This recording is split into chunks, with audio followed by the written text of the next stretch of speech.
Hey guys, in today's video, I will share with you my updated product research criteria, so be sure that you stay tuned.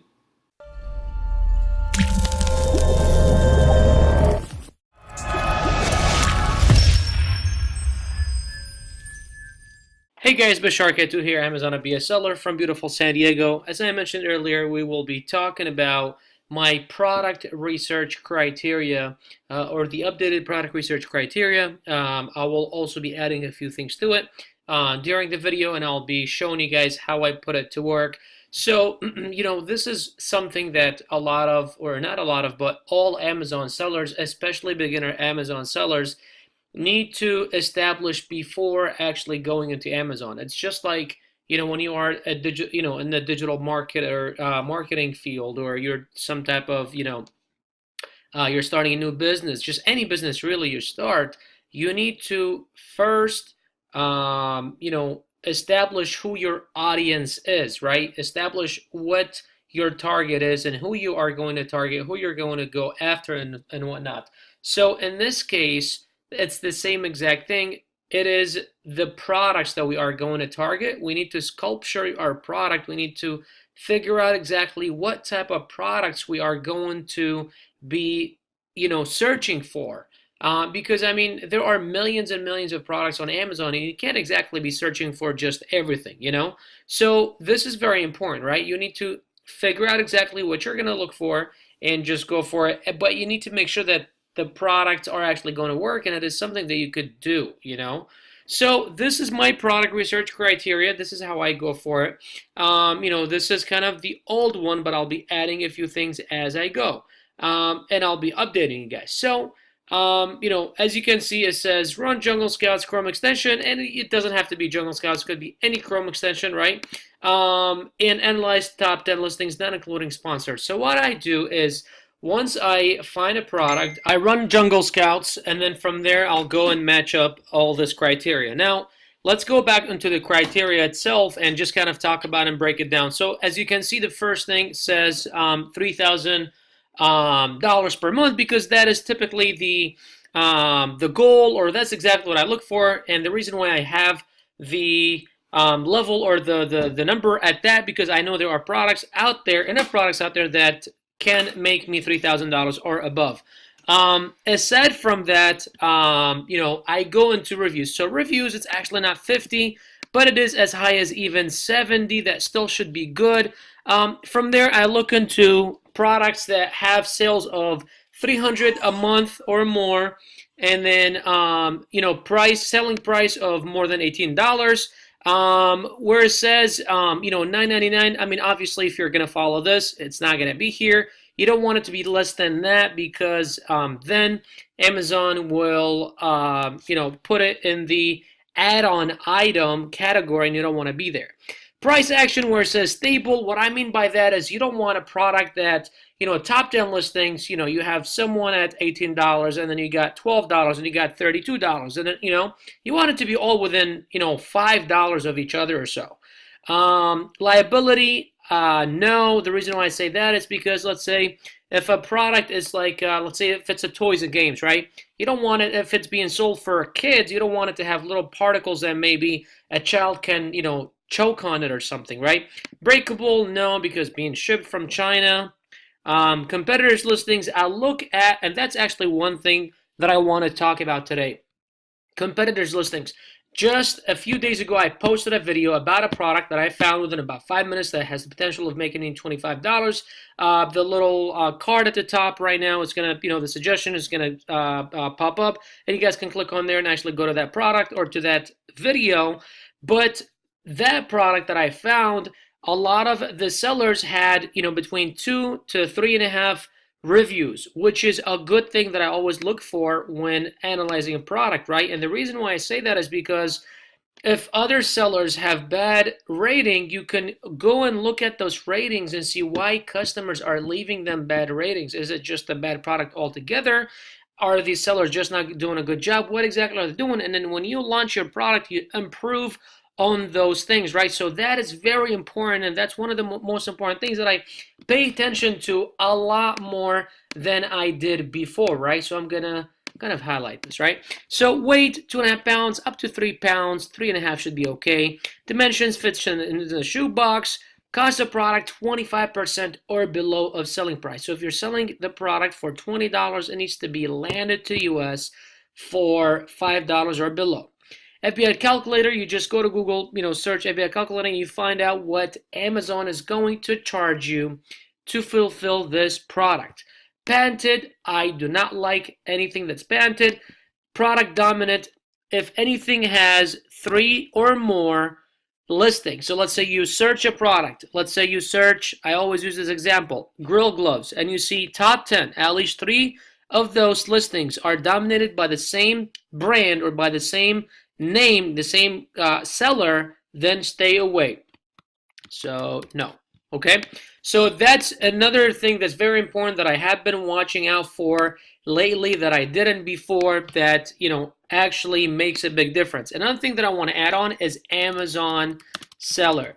If it has 2 or more Amazon seller, then it is a no. If 2 or more of the listings are being sold by Amazon, don't do it. You're competing against a multi-billion-dollar company. I just wouldn't do it, right? So now the seller isn't going to say Amazon, but fulfilled is going to say Amazon, because a lot of times what Amazon does is once a brand or a product gets big enough, what they'll do is they'll buy it out. So the seller is going to stay whatever the name of that product is, but fulfillment, under fulfillment, you need to check and see if it says AMZ or FBA or FBM, right? Those are the 3 options that you always will see. Now here's how it works. So what I do is I look at the top 10 listings. I take out the sponsored, and here's why. Because those sponsored ads, those sponsored products are always changing, due to, let's say, if someone's budget runs out, if someone is bidding more. So you can't exactly rely on them because all different kinds of products are going to pop up there. So you take out the sponsored products, and then from there what you do is you go after 7 of the top 10. So 7 of the top 10 listings need to match your criteria. I would say at least, if let's say we got, how many do we have here? So we have 60, wait, that's not right. 1, 2, 3, 4, 5, 6, 7, 8, 9, 10, 11, 12, 13, 14, 15. Okay, so we do have 16. So we got 16 different variables, right? I would say at least 80% of that. So if we do 16 times 0.8, that says 12.8. So 12 to 13 of the 16 need to match up in order for you to say, okay, this is a good product. I will fall through and I will actually do some more research. So let's go on Amazon, and let's kind of see how it looks like, right? Let's put it to action. So if we just go to Amazon and say, let's see here, and say grill gloves. I always like to use this example. So grill gloves. All right, so cool. We got this right here, right? So what we're going to do right now is we're going to run Jungle Scouts and see how that does and see what kind of numbers we're going to see. And then we're going to match up our product research criteria. And then from there, we will go, see here. All right, so let's bring it on here. Oh, I guess I can't do that. I thought I could, but I guess I can't. I have to minimize this as well.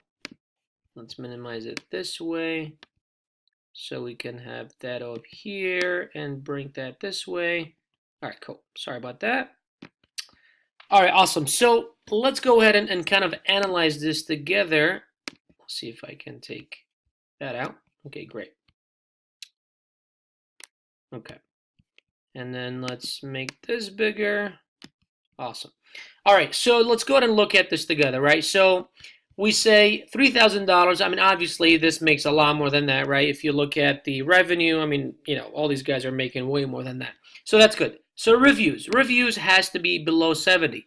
And here's how I do it. So I look at the top 10. I take out all the sponsored. Let's take out all the sponsored. So 1, 2, 3. And you can do this, but this is either bottom or the second page. You don't need to worry about those, right?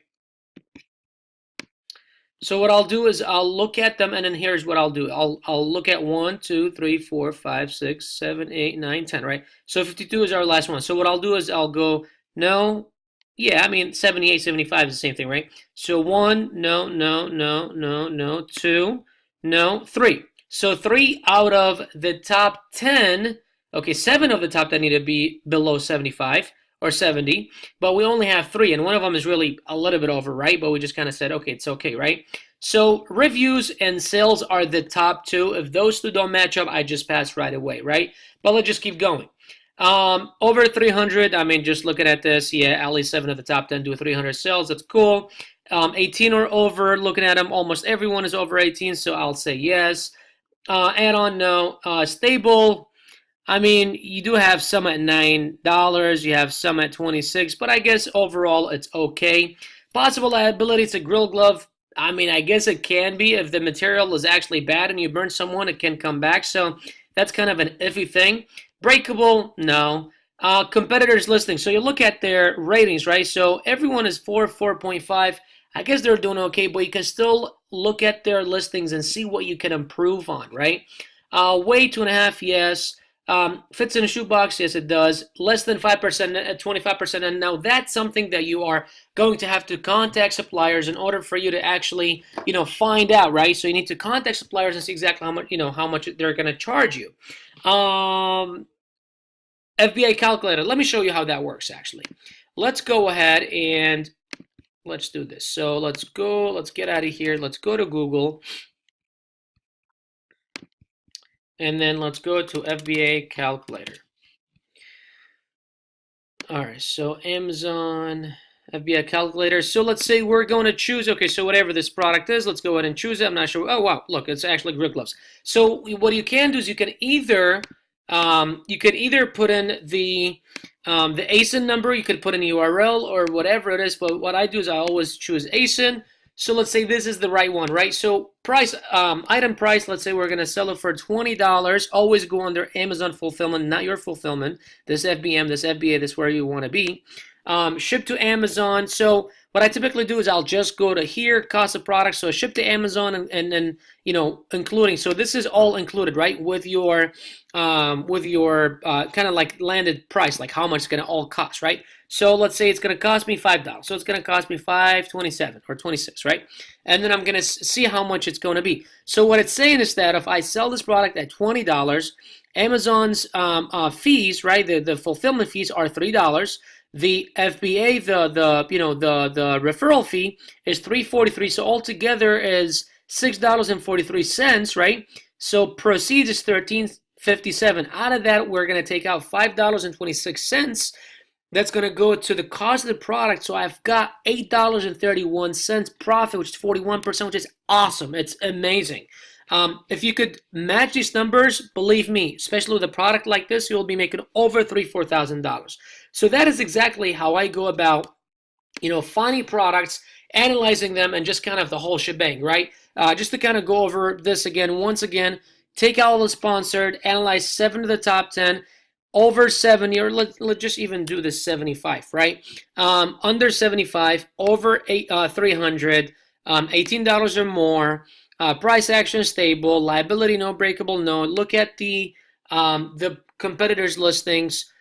This even it could be over 3.5 pounds, right?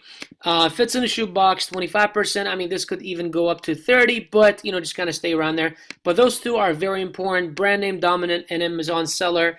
A lot of times you'll see great numbers, but this will be a big issue. This has created very big problems for me and my students, so be sure to watch out for it.